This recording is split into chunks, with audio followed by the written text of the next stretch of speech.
So, hello, magandang hapon na naman sa ating mga kanegra at syempre, ayan nga, bigla ang umulan na naman.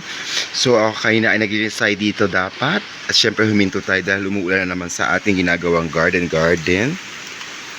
So, tigil muna tayo. Syempre, mga kanegra, ingat tayong lahat dahil ang panahon ay pabago-bago.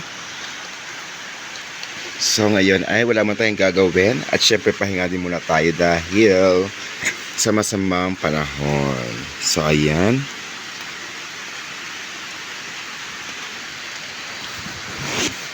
So, andito tayo ngayon at medyo hindi pa natin nalinis ulitin. Pero may mga nagawa na tayong iba pang part pa. Dahil umulan lang at hindi maganda ang panahon, so nag-stop tayo ngayon.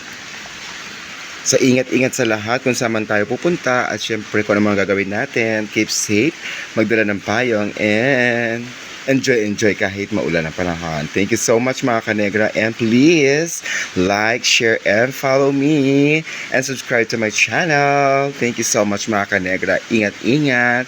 Mwah, mwah, mwah.